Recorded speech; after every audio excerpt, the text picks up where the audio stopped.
Three, Yep. 2, 1. Welcome back to another episode of AT Talks. We're here with Smuijii.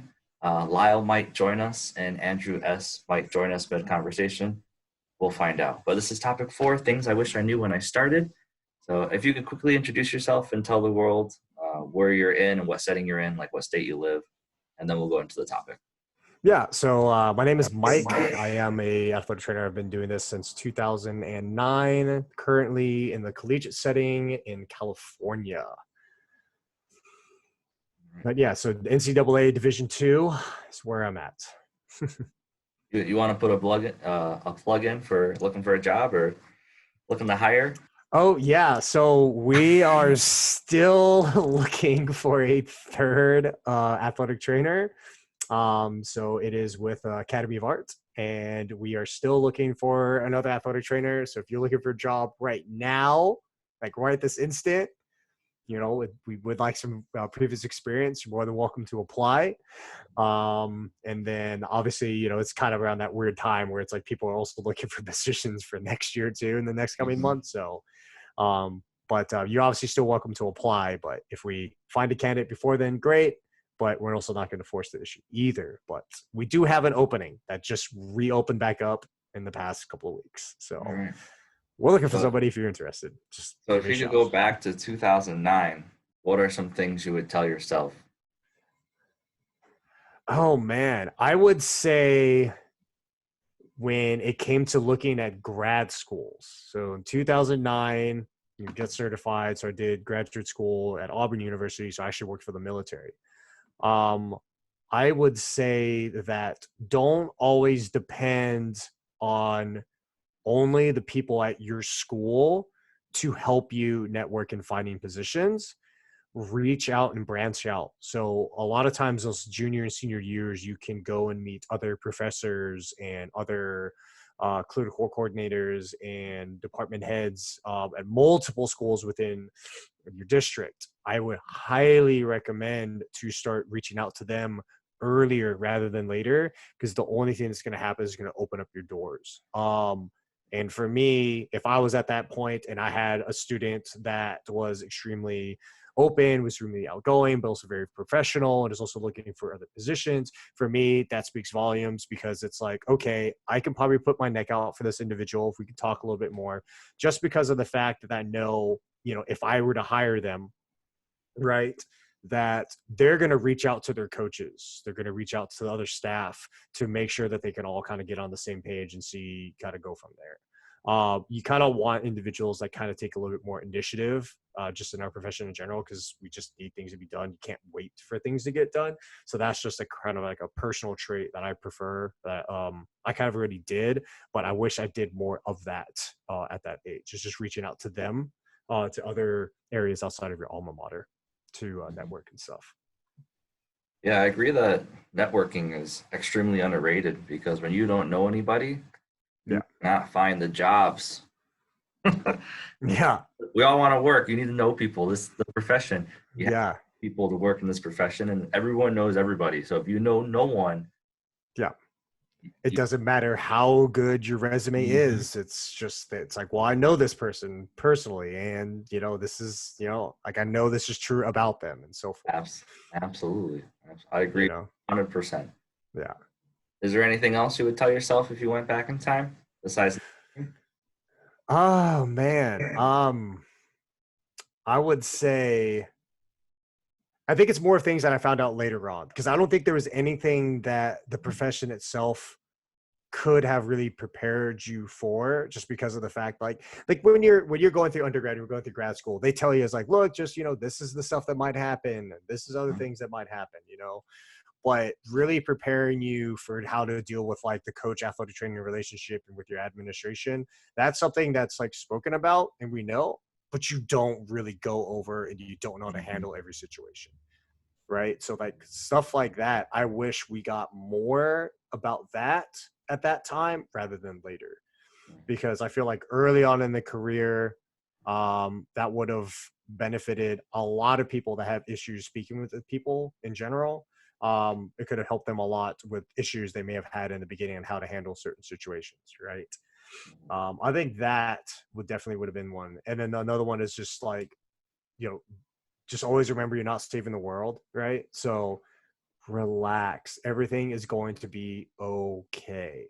Like that's another thing, because especially when you're young, it's like you're going to make mistakes, and it's just you need to accept that fact. Like you will make mistakes, whether you've been 1 year in the profession, 10 years, or 20 years in the profession. You're going to make a mistake from time to time. It's going to happen.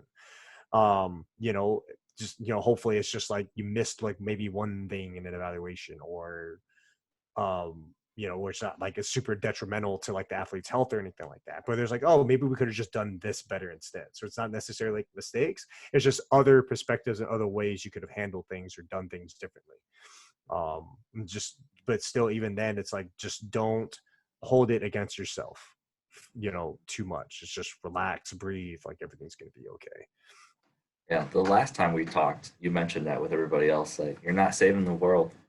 But I feel like a lot of the times we get so sucked into what we're doing that we are saving the world, and we have to do everything all the time, and everything there's Mm-hmm. mistakes, and there's a lot of pressure, and you're always worried, and you're always working, and you're kind of burning yourself out. But Yeah, you're right. Like if you weren't there tomorrow, it would still continue to move on. exactly. That's the thing. It's like life will go on. It's like you don't have to be there every day. You want to be there every day. That's great. But don't feel like it's an obligation. You should be there because you want to be there. Or if you need that time off, they need the time off. Obviously, in our profession, it's not your typical 40-hour a week profession. You can't just randomly decide when you can and cannot. That's just the way that this job is. And until there's a huge drastic change on a like a national cultural level, nothing's going to happen. Like ultimately, like like the entire culture of athletics has to change before any of that even really comes into light. And that's why I think you see a lot of athletic trainers kind of going more towards like working for the hospitals, working from a clinical perspective, getting out, they can go more in like human performance, kind of branching out and doing like a little bit more unique things. Like, physician extended positions as well. You'll still see individuals go do PA school, if they would just want to do complete career change. But yeah, there's just a lot of it's just like it's going to have to be a huge culture change before we really see anything crazy happen in that regard, I think. Do you think we'll ever have that shift occur in your time as being an athletic trainer? I mean, 30, probably. next 30 years or so? I mean, I wouldn't be surprised, mainly just because of the fact that with a huge uptick in mental health awareness in general, right? Like, I'm not sure how much it is at the high school level. NCAA is really starting to crack down on mental health awareness and the mental health program and protocols that you have in place at all the institutions. So they're starting to make it a little bit more and more and more mandatory, right? Kind of like when like 2009, 2010, right? It's like concussions, how we managed concussions in 2009 and 2010. Let's be honest, it's nowhere close to how we managed it right now. Okay. Mm-hmm. Not even close. And a lot of times what you see with the medical profession, a lot of people forget this, is every 5 to 10 years, there's not uncommon there to be a drastic change in treatment or rehab for injuries around that time. Right. And so this one's concussion. So now it's been about 10 years, right? So at the end of this May will be my first, yeah, it'll be 11 years practicing as an athletic trainer. It would be 11 years for me. And I have now seen the entire change in how we handle concussions from the beginning to now, and how it's consistently changing, and even seeing how they're starting to change it from a physiological standpoint between males and females, because how males respond to concussions, how females respond to concussion, they're starting to note that there's differences between that, which obviously makes sense. And then now you're looking at the mental health aspect too, right? Where everybody's like life coaching, everybody wants this and everybody's about that. And a lot of it also has to do with culture, because everybody's about me, rather than before where it's more about helping the others. And now it's more about helping yourselves. So you see a lot of that. So that's like a new change. So I could see from a cultural standpoint one day of it going to that. Um, I don't know, in all honesty, if we'll ever really truly get third party reimbursement. To be perfectly honest with you, I have no idea if that's actually going to happen or not, because I feel like they've been talking about that since I was in school, and it's been 11 years. And I feel like that's been a battle we've been fighting forever. And I don't know if that's really the direction that our profession really needs to go in order to get validation. I think it should be more of like an advertiser of what it is that we actually do rather than what we get from a third party standpoint. Granted, that can obviously increase money and what have you. But I mean, I probably have a hot take on that where I just think they need to get rid of athletic training and they need to get rid of personal physical therapists, and you just need to make everybody a physio just in general, like it is overseas. It just should be like one like type of profession in essence, kind of like when you have doctors where they'll, you have MDs and then they'll focus on like orthopedics and those in neurology, but kind of having it in the same essence, but one focusing more on athletics and one more focusing on general population. Yeah, I like the I'm gonna call it aggressive growth that I've seen. Yeah. It's like 5 years and I've had in athletic training where they're getting other skills and they're branching out to other settings. Mm-hmm. I almost wonder if a lot of people feel like they have to do that because they're not already valuable.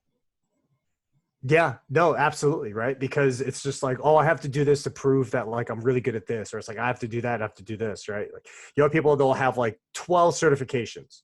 Mm-hmm. Right. And it's just, and it's crappy because it's like you almost kind of have to get those in order to be qualified to do that. Right. Like, for example, like in certain states, like dry needling here, I think in certain states, athletic trainers are allowed to do dry needling. I Mm-hmm. think I can't Yeah. remember which states they are. I'm pretty sure in California you can't.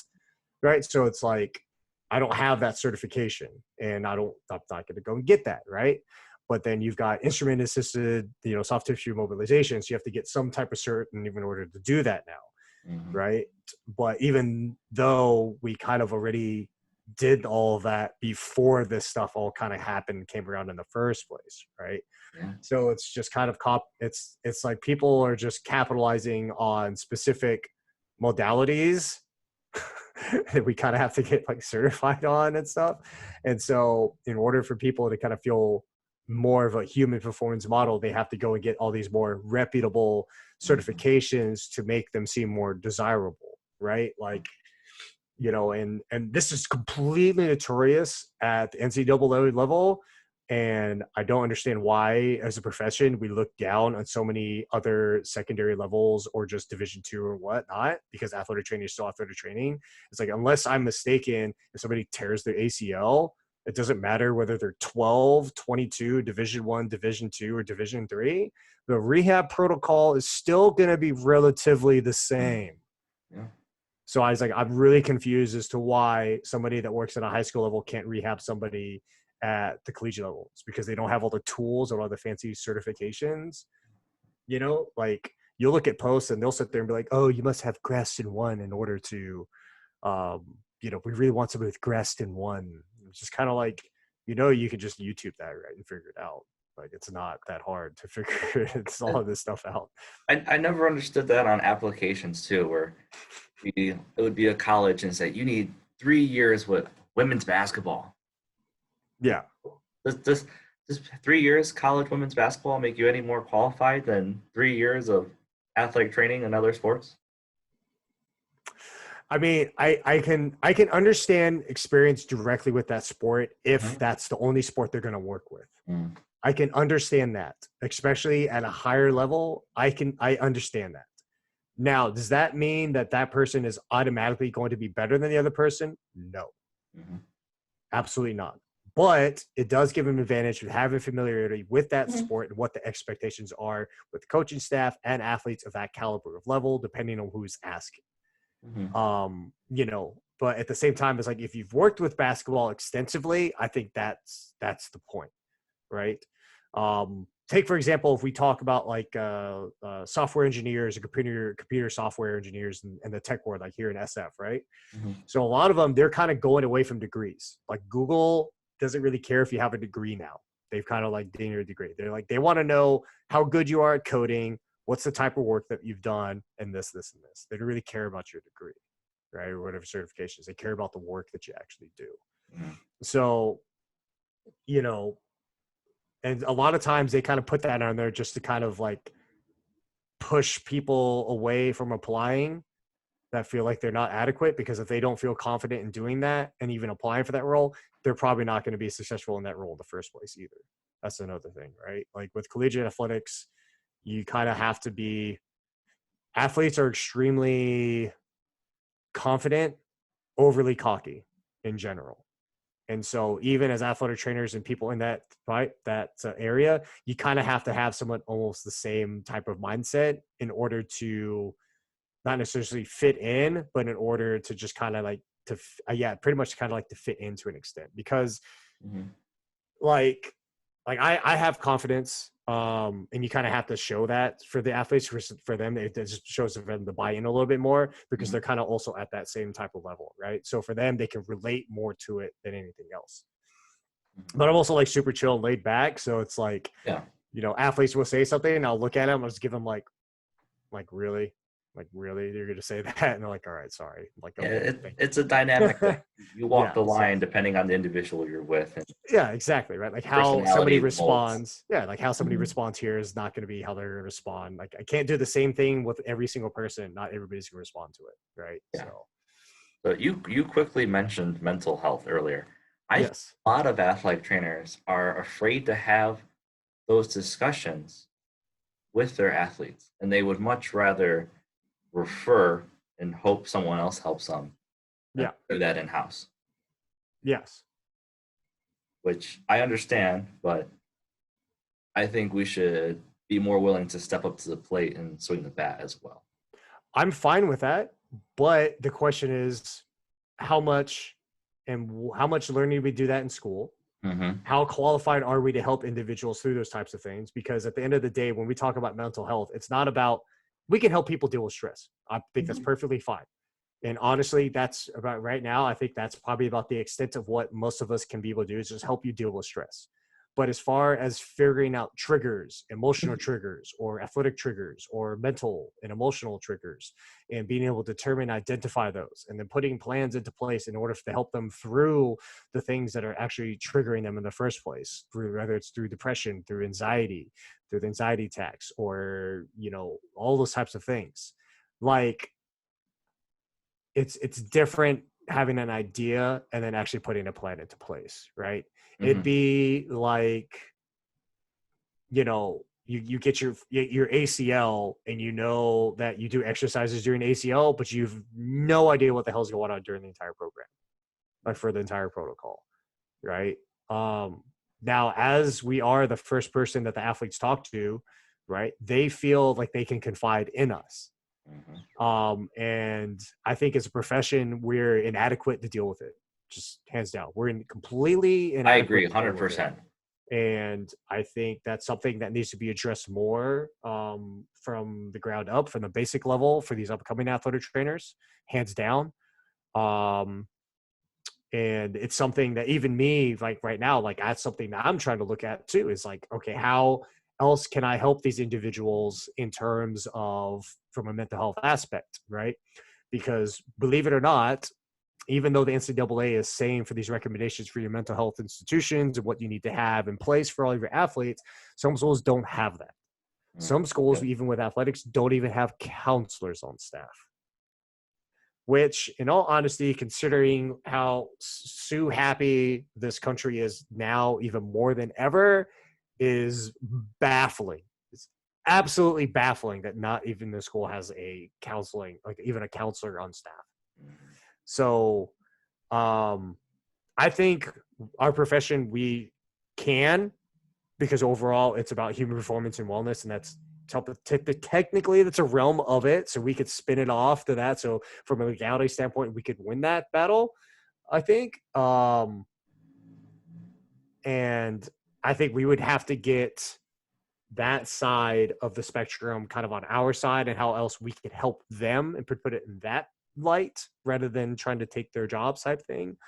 um and then we would need more education on it, just hands down, Yeah. because um if you have individuals that are super super depressed, a lot of them, they get most of their information and their coaching from social media, right? Like they'll get it from social media, all these life coaches, all these quotes and all this stuff, right? But it's like more than half of that stuff is, I mean, is that really going to help? Is that really going to fix the problem? No. Um, and then now you've got a lot of individuals going with the whole aspects of like manifestation and spirituality aspects now, which is fine. But what you can end up having is very, very dangerous, because you have individuals that will get so into that they go into what we refer to as spiritual bypassing. You familiar with that term? I am not. I've never heard that before. Oh man. So spiritual oh my gosh. So spiritual bypassing, in essence, is when somebody believes themselves to be so spiritual, okay? Where it's like they didn't even have to be about religion or anything like that. It's just so you have the beginning and the end, right? Where it's just from a cognitive and emotional level. Cognitively, they're very, very high. Emotionally, they can't handle things. So from an emotional level, it's mainly just because of like lack of interaction with people, lack of interactions in terms of learning how to do in certain situations when you're dealt with other individuals. And so what's happened is when it gets to a point where it's emotionally bothering them, they just bypass it completely. Right. And so they'll be like, Gotcha. oh, it was meant to happen. Yeah. It's like, what will be. It's like, oh, it's what the universe is giving me, or it's that. And look, I am all about having a great positive mindset, and it's just good karma. Like, I'm all about that. That's fine. But you can't keep running from the problems that are mostly going to trigger you. You have to kind of go forward towards it. So what you have now is individuals, they just keep trying to find something to explain what it is that's going on. Just to explain what it is that's going on.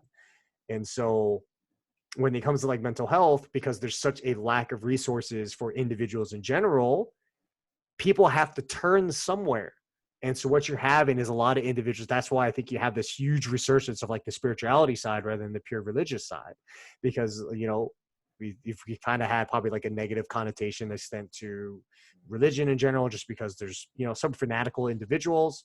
I don't think religion itself is bad. I don't think any of that's bad. It's just, it's just kind of how you live life in general. That's how So you use it. people are turning towards like spirituality more now, because that's just what they resonate with. And so you've got all these so they've got all these life coaches on Instagram and stuff that are just spouting out all this crap. And it's just like, is that really helping individuals deal with those emotional triggers? And that, in my eyes, is where we would need the most work on, is how can we identify these triggers? How can we get those people to face those triggers? And then how can we put a plan into place in order to fix that? I personally have no idea how to do that, because that is not what I learned when I was in school. Yeah. Right. So I'm having to do extra, not even CEU work on just seeing how best to help my athletes. Because we care. That's why we do our profession, because we care and we like doing this job. Even though it burns us out, we still like doing it. Right. And so, I think athletic training can, whether we should or should not. I mean, I don't know. It would have to depend on, from a professional standpoint, whether we be professionally held liable, and then whether our insurance would cover us, or whether it's not. Because at the end of the day, we still have to cover our own butts. Yeah, I think a great place to start is just building that knowledge of how do you recognize. Because if you don't know the symptoms or the red flags, they're everywhere.